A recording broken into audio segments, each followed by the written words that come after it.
삶에 문제가 생길 때 여러분 어떻게 하십니까? 스스로 해결할 수 있으면 제일 좋겠죠. 그런데 대부분의 문제는 스스로 해결할 수 있는 게 아닙니다. 누군가의 도움을 받아야 할 때가 있겠죠. 그때 나를 도와줄 대상을 찾고 그에게 가서 도움을 요청해야만 합니다. 이게 병의 문제로 생각하면 더 정확한데요. 여러분, 병은 스스로 고칠 수 있는 사람이 없습니다. 의사도요. 자기 병은 자기가 못 고쳐요. 심지어 자기가 암 전문의인데도 암을 찾아내질 못해요. 남이 해줘야 되는 거죠. 결국 병은 좋은 의사를 찾아가서 그에게 내 몸을 맡겨야 합니다. 그리고 그가 진단을 내렸을 때 그 진단을 믿고 자기 몸을 맡겨야 하겠죠. 그런데 진단을 받았음에도 불구하고 나는 아프지 않다고 생각하면 치료를 받을 수가 없습니다. 이스라엘이 딱 이와 같은 상황이었습니다. 이스라엘은 지금 하나님께 치료를 받아야 하는 존재임에도 불구하고 자기 자신은 괜찮다고 생각했죠. 나는 아프지 않다. 나는 괜찮다라고 생각을 했던 겁니다. 실제로 이스라엘은 스스로 회복할 수 없을 만큼 망가져 있었습니다. 그럼에도 불구하고 그들에게 소망이 있습니다. 하나님이 그들을 위해 일하려고 기다리고 계시기 때문입니다. 호세아가 백성을 향해 하나님께 돌아오라고 촉구하고 있습니다. 이스라엘이 엎드려진 이유를 설명하죠. 1절입니다. 같이 읽겠습니다. 이스라엘아, 내 하나님 여호와께로 돌아오라. 내가 불의함으로 말미암아 엎드려졌느니라. 이스라엘이 엎드려진 이유는 하나님 때문도 아니고 주변의 다른 나라 때문도 아니고 이스라엘 자체가 불의했기 때문이라고 하는 거죠. 돌아오라라는 히브리어 슈브는 회개하는 의미를 담고 있습니다. 즉 이스라엘은 그들의 불의함의 자리를 털고 일어서서 다시 의로운 하나님께로 돌아와야 합니다. 백성이 하나님께로 제대로 돌아오기 위해서는 먼저 그들이 왜 엎드려지게 되었는지를 제대로 알 필요가 있는 거죠. 그러니까 우리 병고침도 마찬가지예요. 병고침의 첫 번째는 정확한 진단이에요. 내가 어디가 아픈지를 알아야 하겠죠. 선지자는 북이스라엘이 망하게 된 이유는 바로 그들의 불의함 때문이라고 말합니다. 만일 백성이 자기의 죄를 인정하지 않는다면 그러면 안 아프다고 생각하면 병을 못 의사를 한테 안 가잖아요. 우리가 내가 죄인이라고 생각 안 하면요 하나님께 가지 않습니다. 회개는요 단지 입술만의 죄 고백이 아니죠. 회개는 하나님 앞에서 죄를 인정하고 예전에 패역한 삶을 청산하고 하나님께 돌아와서 하나님 백성답게 거룩한 삶을 사는 것, 그것까지가 회개입니다. 그러면 어떻게 살아야 되는지가 나오죠. 2절과 3절입니다. 같이 읽겠습니다. 너는 말씀을 가지고 여호와께로 돌아와서 아뢰기를 모든 불의를 제거하시고 선한 바를 받으소서. 우리가 수송아지를 대신하여 입술의 열매를 주께 드리니이다. 우리가 아수르의 구원을 의지하지 아니하며 말을 타지 아니하며 다시는 우리의 손으로 만든 것을 향하여 너희는 우리의 신이라 하지 아니하오리니 이는 고아가 주로 말미암아 긍휼을 얻음이니이다 할지니라. 그러니까 이스라엘 백성 어떤 삶을 살아야 되냐? 외세를 의지하지 않고 우상을 섬기지 않고 불의를 제거하며 거룩한 삶을 살아야 한다라고 말합니다. 이미 호세아 6장 6절에 보면 하나님께서는 인애를 원하시고 제사를 원치 않는다 말씀하셨죠. 호세아 14장 2절과 3절은 돌아오라라는 회개 요청에 이스라엘 백성들이 어떻게 반응해야 할지를 알려주고 있는 겁니다. 즉 이스라엘은요 자기 잘못을 인정하면서 하나님께서 그들의 불의를 제거해 주시기를 간구해야 합니다. 하나님께 불의를 제거해달라고 요청하는 것은 하나님께서 백성의 죄를 용서해 주시길 간구하는 걸 의미하죠. 또한 하나님께 돌아온 백성은 선을 행해야 하며 입술의 열매를 하나님께 드려야 합니다. 이런 자세는 더 이상 형식적 제의로 정결해지는 것이 아니라 하나님에 대한 믿음의 고백으로 정결해질 수 있음을 말합니다. 2절의 입술의 열매가 3절에 구체적으로 서술되고 있죠. 즉 회개하는 백성은 더 이상 하나님 대신 다른 나라를 의지하지 않고 우상을 섬기지 않겠다고 고백합니다. 그리고 결정적으로 자기를 은혜를 입은 고아와 같이 여기겠다라고 합니다. 철저히 하나님만 의지하며 살겠다라는 신앙 고백이 되는 것이죠. 여러분 고아는요 의지할 데가 아무도 없어요. 가지고 있는 것도 없죠. 그러니까 고아와 같이 그런 마음으로 살겠다는 건 이제부터는 하나님만 의지하며 살겠다는 고백이 되는 거고요. 내게 있는 모든 것들은 하나님이 주신 은혜임을 고백하는 거예요. 그러니까 우리가 그런 고백 속에서 살아야 하죠. 하나님께로 돌아온다는 것은요, 옛삶을 정리하고 신앙 고백에 걸맞는 새 삶을 사는 것을 의미합니다. 그러면 하나님은 어떠냐? 돌아오면 되냐? 예, 하나님은 언제든 자기 백성을 기쁘게 안아주실 준비를 하고 계십니다. 하나님은 그분에게로 돌아온 백성을 어떻게 대하시는지 4절부터 5절입니다. 4절, 5절 같이 읽겠습니다.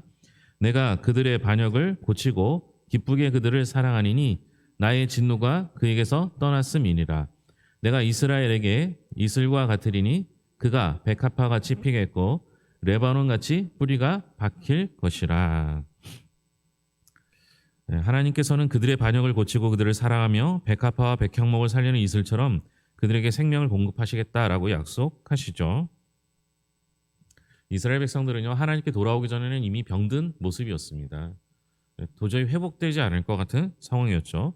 그래서 그들이 비록 돌아오게 했지만 그 상태로는 행복을 누릴 수가 없는 거죠.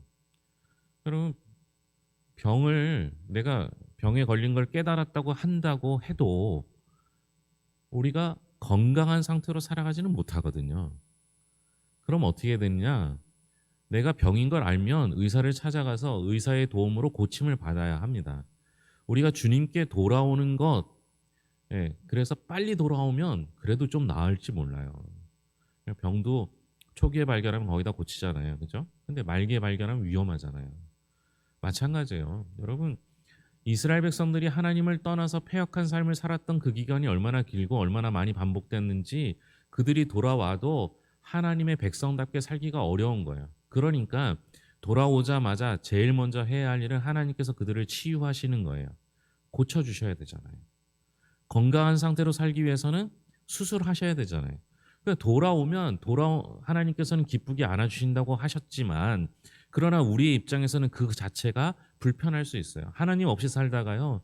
하나님 앞에 사는 거 쉬운 일이 아니라는 거예요. 그런데 그 과정을 거쳐서 치유하시면요. 하나님께서 우리에게 생명력을 공급해 주시는데 이슬과 같이 공급해 주시겠다라고 합니다. 우리는요. 이슬과 같이 공급해 주시겠다는 게 넉넉히가 아니라는 것을 기억해야 돼요. 우리는 이슬 때문에 뭐 곡식이 자라거나 이러지 않아요. 때 되면 비 오고 하니까요. 우리나라 자체는 뭐 사계절이 있고 이렇게 비가 골고루 내리는 그런 뭐 계절이기 때문에 그래요. 그런데 이스라엘은요. 새벽에 이슬로 살아가는 식물들이 있어요. 그러니까 그들에게 이슬은 굉장히 중요한데요. 하나님께서 이슬 같은 존재가 되겠다고 하는 건 넉넉하게 주시겠다라는 의미가 아니라 꼭 필요한 것을 주시겠다라는 의미가 돼요. 여러분, 그러니까 하나님께로 돌아오면 우리가 막 갑자기 풍성해지는 것이 아니라 내게 필요한 것들로 채워주시겠다라는 약속이 되는 겁니다. 그거면 되거든요. 그러니까 하나님 앞에 돌아와서 하나님이 치유해 주시면요. 하나님께서 이슬과 같이 이슬과 같이 우리를 필요한 것을 채워주시겠다라고 합니다. 이 자체가 얼마나 감사한지요. 4절에 보면 이전에는 징계와 심판의 대상이었던 이스라엘이 지금은 어떤 대상으로 바뀐 거예요? 돌아오는 순간부터 사랑의 대상으로 바뀐 거예요. 여러분, 우리가 무엇을 해서가 아니라 돌아오기만 하면 사랑의 대상으로 바뀌는 거예요. 그러니까 우리가 할 일은 딱 그거예요. 돌아오기만 하면 돼요. 그런데 이걸 못하는 거죠. 이 문제는요. 나는 죄인이 아니라고 생각하는 사람이 제일 큰 문제고요. 그리고 내가 죄인이라는 걸 알아도 하나님께로 나오지 못하는 경우에는 하나님보다 더 가까운 걸 찾기 때문에 그래요. 그러니까 이 두 가지가 선행되면요. 하나님께서는 왜 돌아왔는지 무엇 때문에 돌아왔는지 와서 뭐 할 건지를 묻지도 않으시고 징계와 심판의 대상에서 사랑의 대상으로 바꿔주시겠다는 거예요. 기쁘게 안아주시는 거예요. 그냥 더 이유가 없어요. 그런데 그냥 마지못해서 안아주시겠다는 것도 아니고 기쁘게 안아주시겠다고 하는 게 얼마나 은혜가 되는지 모르겠어요. 그러면 하나님께서 이슬과 같은 존재가 되어서 생명의 근원이 되어주시겠다라는 겁니다. 즉 이스라엘은 하나님으로 인해 이전에는 병들었고 다 말라가던 사람들이 식물들이 백합화가 아름답고 백향목처럼 위험 있는 존재로 회복될 것을 말씀하고 계십니다. 하나님께로 돌아온 백성은 어떤 모습으로 회복되는지 더 자세히 설명하는데요. 6절부터 8절까지입니다. 같이 읽겠습니다. 그의 가지는 퍼지며 그의 아름다움은 감람나무와 같고 그의 향기는 레바논 백향목 같으리니 그 그늘 아래에 거주하는 자가 돌아올지라 그들은 곡식같이 풍성할 것이며 포도나무같이 꽃이 필 것이며 그 향기는 레바논의 포도주같이 되리라. 에브라임의 말이 내가 다시 우상과 무슨 상관이 있으리요 할지라 내가 그를 돌아보아 대답하기를 나는 푸른 잣나무 같으니 내가 나로 말미암아 열매를 얻으리라 하리라. 아멘. 우리가 하나님께 돌아오면요, 하나님이 회복시키시는데 어떤 모습이냐? 감람나무처럼 아름답고 레바논 백향목처럼 향기로우며 곡식같이 풍성하고 포도나무같이 꽃이 필 것이며 레바논의 포도주처럼 향기로워질 것이다 라고 말씀하고 계십니다. 돌아올 때는 다 죽어서 돌아온 거예요.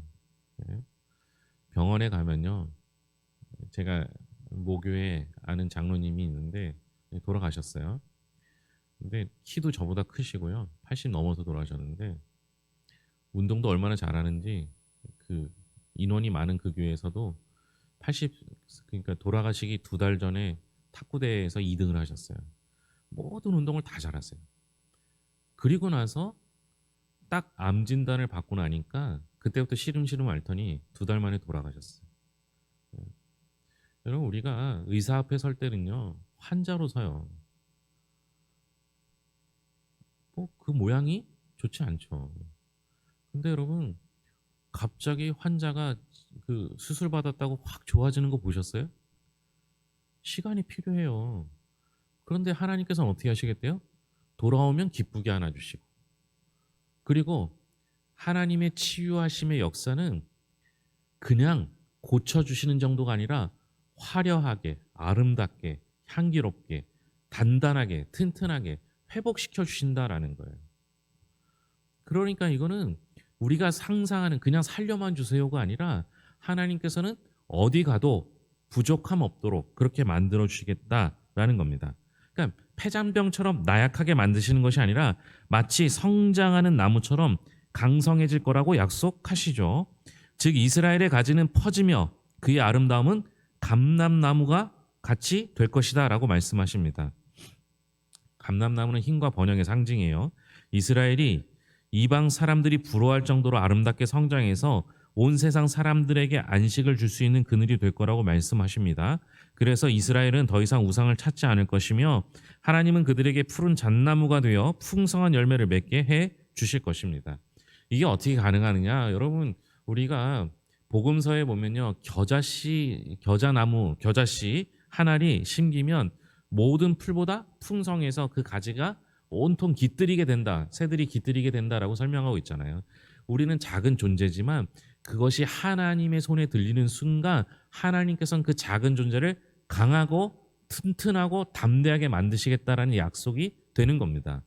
그게 어떻게 되느냐? 하나님이니까 되는 거예요. 뭐 더 설명이 필요 없어요. 하나님은 우리를 어떻게 바꾸시겠다, 우리에게 어떤 성령의 역사를 이게 아니라 그거 설명 다 필요 없이 뭐예요? 하나님이니까 되는 거예요. 그러니까 우리는 하나님께로 돌아가야 되는 거예요. 호세아서에서 약속된 하나님 나라 이상이 예수님을 통해 온전히 성취되었음을 겨자씨 나무를 통해서 비유를 통해서 알 수 있죠. 그러니까 여러분 성경에 이미 기록된 대로 하나님 그렇게 하시겠다 약속하셨으니까 우리는 그 하나님께 믿음의 고백을 드려서 입술의 열매를 맺어야 합니다. 죄인과 의인은 여호와의 도 앞에서 어떻게 반응하는지 9절 보겠습니다. 누가 지혜가 있어 이런 일을 깨달으며 누가 총명이 있어 이런 일을 알겠느냐? 여호와의 도는 정직하니 의인은 그 길로 다니거니와 그러나 죄인은 그 길에 걸려 넘어지리라. 의인은 그 길로 다니지만 죄인은 그 길에 걸려 넘어진다라고 표현합니다. 여기서 길은 여호와의 도를 말하고 여호와의 도는 여호와의 말씀을 말합니다. 그러니까 의인은 말씀이 생명의 길이 되지만 악인에게는 말씀이 심판의 걸림돌이 되는 겁니다. 여기서 중요한 건 똑같은 길이라는 거예요. 똑같은 말씀이죠. 똑같은 말씀인데 의인과 악인이 그 말씀을 대함이 달라지는 거예요. 그러니까 여러분, 우리에게 이 말씀이 은혜가 되잖아요. 그죠? 하나님께서 자꾸 간섭하시면 그게 우리에게는 은혜가 될 때가 있어요. 그런데 악인은 자꾸 예수 믿으면 이것도 하지 말고 저것도 하지 말고 우상도 섬기지 말고 외세를 의존하지도 말고 뭐 이런 얘기를 하잖아요. 그러면 그게 올무가 된다고 생각하는 거죠. 똑같은 말씀에 이렇게 반응하는 거예요. 그럼 의인과 악인은 뭐냐? 오늘 말씀대로는 뭐예요? 예? 회개하지 않고 계속 하나님과 반대의 길로 가는 사람들이 악인이고요. 돌아오는 사람은 의인인 거예요. 의인이 돌아왔을 때 하나님께서 거봐라 내가 뭐라고 했냐 하지 아니하시고 사랑으로 품어주시겠다고 하는 그 말씀 자체가 우리에게 은혜가 되고 힘이 되는 것처럼 우리는 하나님 말씀에 의지해서 살아갈 때 그 말씀이 우리에게 그 말씀이 우리에게 생명의 길이 될 수 있는 거예요. 그래서 여러분 어떤 때는 나갔다 돌아온 사람들이 하나님 말씀이 더 은혜가 되죠. 마치 탕자가 돌아왔을 때 아버지의 사랑을 깨달았던 것처럼 나갔다 돌아온 사람은 더 큰 은혜를 누리죠. 왜냐하면 내가 죄인이라는 걸 알기 때문에 그래요. 내가 한 것이 아니라 다 하나님이 주신 거라고 생각하기 때문에 더 그렇죠. 그런데 집에서 있었던 그 큰아들은 이게 아버지 걸 뺏어서 갔다라고 생각하죠. 자기가 아버지 옆에서 모든 걸 누리고 살았음을 모르는 거죠. 제일 좋은 건 뭐겠어요? 예? 그럼 탕자에 비유해서 그러면 하나님께서 원하시는 게 뭐예요? 예? 나갔다 들어오라는 거예요? 예? 그거 아니잖아요. 여러분 탕자가 되시길 바랍니다. 이러면 좋아요? 그거 아니잖아요. 그죠? 하나님께서 원하시는 건 하나님 곁에서 하나님의 복을 누리면서 하나님의 은혜를 깨닫는 사람이 되라는 거예요. 아니 돌아오기보다 안 나가는 게 제일 좋잖아요. 그죠? 그런데 우리는 때로는 우리도 모르는 사이에 세상 속에서 살면서 죄를 지을 때가 있거든요. 그때 빨리 돌아오는 게 제일 좋은 거죠. 그러면 하나님께서 그 생명의 말씀으로 우리에게 생명을 주장해 주시겠다라고 약속하십니다. 그러니까 우리가 살아가는 동안에요. 내가 괜찮은 사람이냐 아니냐 이걸 따질 게 없어요. 하나님께 소망을 두고 있느냐 아니냐 이게 중요해요. 우리는 말씀이 하는 역할이 뭐냐? 성경 속에서는 거울과 같은 존재라고 말씀을 이야기해요. 그러니까 말씀에 비교해 보니까 내가 부족함을 느끼게 되는 거죠. 그러니까 내가 죄인임을 깨닫고 내가 하나님께 의지할 수 있는 거예요. 그런데 우리는 말씀의 거울에 비치지 않고 누구를 비춰봐요? 내 옆에 나보다 못난 사람과 비춰봐요. 그러니까 나는 괜찮은 사람이 되는 거예요. 여러분 우리는요 하나님 안에 있을 때만 괜찮은 사람이 된다 이렇게 믿으시면 돼요. 평소에는 별로 괜찮은 사람 아닌 거예요. 하나님 안에 있을 때만 괜찮은 사람이 되는 거예요. 그러니까 여러분들이 괜찮지 않다 말하는 거 아니에요. 여러분들은 지금 하나님 안에 계시니까 괜찮은 거죠. 하나님 밖에 나가면 별거 아닌 거예요. 네? 마찬가지예요. 우리도 제가 목사니까 그냥 괜찮아 보이는 거죠. 네, 목사 안 하고 그냥 세상 속에서 살면요. 괜찮을 게 뭐가 있어요. 지도자들 다 마찬가지예요. 그 자리에 있으니까 좀 그래도 그럴싸해 보이는 거지. 하나님 앞에 서면 다 똑같고요. 그리고 하나님 없이 살면 다 똑같아요. 다 죄인인 거예요. 우리는 죄인이지만 하나님께서 깨끗하게 해주셔서 하나님의 자녀 삼아주신 하나님께서 인정하셨기 때문에 괜찮은 사람이 되는 거예요. 그러니까 우리가 할 일은 하나님께 소망 두는 거예요. 여러분 자체에 소망 두시면 안 돼요. 내가 저 사람보다 낫다고. 후배가 잘 되는 꼴 못 보고, 나보다 늦게 담임 목사한 사람이 부흥하는 꼴 못 보고, 예? 그게 우리의 모습이잖아요. 근데 그게 뭐가 그렇게 중요해요? 하나님께 소망을 두면 나도 잘 되고 저 사람도 잘 되고 그럼 좋잖아요. 예?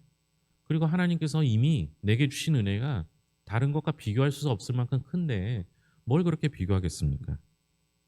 그러니까 의인은요, 날마다 하나님께 소망을 두고 하나님 말씀 붙잡고 사는 사람이 의인이 되는 거예요. 하나님 말씀이 어떤 사람은 불편해요. 그런 사람이 아니라 우리는 하나님 말씀이 내게 너무나 꿀과 송길꿀 같이 아름답고 달고 귀한 것이, 그것이 우리 의인이 사는 길임을 기억할 필요가 있습니다. 하나님은 상한 자를 고쳐서 생명의 열매를 풍성히 맺게 하십니다. 그러니까 하나님은 돌아오는 사람을 품에 안으시고 구원, 하나님의 자녀로 삼아 주셔요. 그런데 여기서 그치는 것이 아니에요. 그냥 여러분, 우리가 신앙생활할 때 과거에는 다 이렇게 전도했어요. 예? 예수 믿고 구원 받으십시다. 여러분, 예수 믿고 구원 받습니다. 그죠? 이건 그냥 사실이에요. 그러면 구원 받았으면 끝이에요? 아니야. 예수 믿고 구원 받으면 뭐가 되는 거예요? 하나님의 자녀가 되는 거잖아요. 그러면 하나님의 자녀로서 누릴 걸 누리면서 살아야죠. 여러분, 구원에서 끝나는 거 아니에요. 이제 좀 있으면 우리나라 모든 교회가, 모든 교회는 아니겠죠. 어떤 교회는 서울대 합격한 학생들이 일어나서 박수 쳐주는 교회가 있어요. 많아요. 뭐 놀라세요. 아, 우리 교회 누가 아무개가 서울대 입학해서 합격했다고 그러면 박수를 쳐줘요. 그런데 여러분, 서울대 입학이 마지막 목표라면 박수 쳐야죠. 근데 우리의 목표가 겨우 대학교 입학하는 거겠어요? 예? 그러니까 서울대와 서울대 아닌데 나누자 이런 얘기가 아니라 목표 자체가 대학이 아니라니까요. 여러분, 우리는 하나님의 자녀가 목표가 아니에요. 구원받는 게 목표가 아니에요. 구원받은 이후에 하나님 자녀다운 삶을 하나님의 자녀로서, 왕의 자녀로서 누리며 살아가는 것이 목표가 돼야 돼요. 그리고 우리를 부러워하게 만들 수 있을 만큼 행복하고 기쁘게 살아가는 게 목표가 되어야 돼요. 그러니까 이 땅에서 하나님 나라를 살아가야 된다는 게 그래서 중요한 거예요. 여러분, 우리는 자꾸만요, 구원받은 게 목표니까 구원받았으니까 이제 마음대로 살아도 돼, 이게 아니라니까요. 하나님께서 이스라엘 백성들이 돌아오니까 어떻게 해요? 돌아오니까 받아주셨잖아요. 그걸로 끝나는 게 아니라니까요. 하나님은 고쳐주세요. 회복시켜주세요. 그리고 어떻게 해요? 거기서 멈추는 게 아니라 자라서, 성장해서, 단단해지고 튼튼해져서 이방 나라들이 부러워하고 그들을 도와줄 수 있는 나라로 이스라엘을 만들겠다. 이 호세아서는 그걸 얘기하고 있어요. 그러니까 여러분, 우리는 예수 믿고 구원받는 걸로 끝나는 게 아니라 내가 예수 믿고 하나님의 자녀 되었으니까 하나님의 자녀다운 삶을 살고 복된 삶을 살아서 남들이 보기에 부럽고 그들에게 좋은 영향을 주고 도움을 줄 수 있는 사람이 되는 것. 그래서 하나님과 하나님을 닮아가는 것까지가 우리의 목표가 되어야 합니다. 그래서 의인은요, 말씀 안에서 살아갑니다. 그 말씀이 우리에게 기쁨이 되는 거죠. 말씀은 보면 볼수록 얼마나 좋은지 몰라요. 말씀을 힘들어하는 사람은요, 말씀을 듣기만 한 사람이에요. 그러니까 남한테 듣기만 한 거예요. 근데 말씀이 언제부터 재밌어져요? 예? 경험하면. 말씀 속에서 하나님을 만나기 시작하면요, 말씀이 너무 재밌어져요. 그러면 말씀을 속에서 하나님을 경험하기 제일 좋은 방법은 말씀을 많이 읽을수록 좋아요. 여러분, 말씀을 많이 읽고 그 말씀, 똑같은 말씀이 어떤 사람은 은혜가 되고 어떤 사람은 고민이 되는 그런 일들이 생기지 않고, 우리는 의인으로서 말씀이 날마다 기쁘고 행복한 주의 백성들 되기를 소망합니다. 기도하겠습니다. 하나님 아버지, 감사합니다.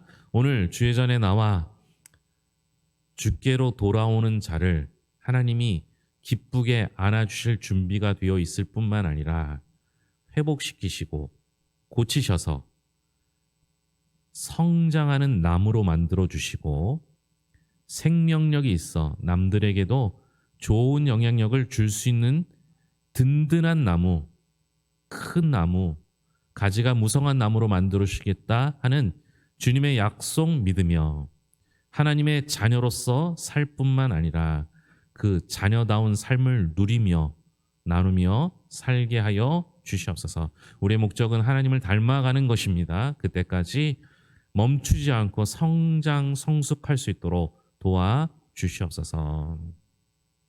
밤새 어지러운 상황이었습니다.